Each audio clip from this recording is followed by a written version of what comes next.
Pasintabi po sa balitang ito, may natagpo ang kalansay ng tao sa damuhang bahagi ng NLEX sa Mabalacat, Pampanga.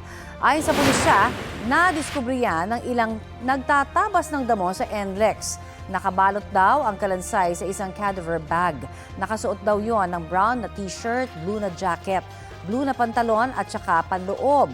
Nananawagan ang Mabalacat City Police kung sino man ang may kakilalang nawawala na tugma sa ganyang kasuotan na makipag-ugnayan po sa kanila.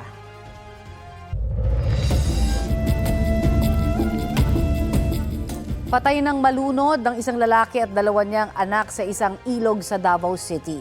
Nakunan pa sa video ang pagligo na mag-aama sa ilog hapon nitong Martes.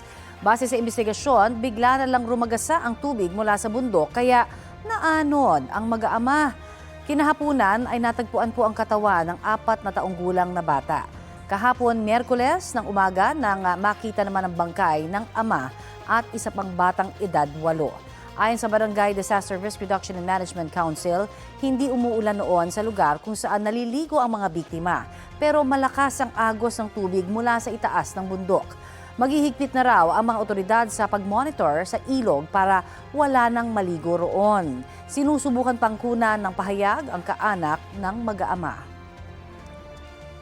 Patay ang isang babae at kanyang anak matapos salpukin ng truck ang kanilang bahay sa Don Salvador Benedicto Negros Occidental. Sa investigasyon ng pulisya, nagkaaberya ang preno ng truck at dumiretso sa bahay ng mga biktima sa barangay Pandanon. Ayon sa isang kaanak, katatapos lang mananghalian ng mag-ina at naglalaro noon ang isang taong gulang na bata. Sugatan din ang 5 iba pang kaanak na nagkataong nasa loob ng bahay.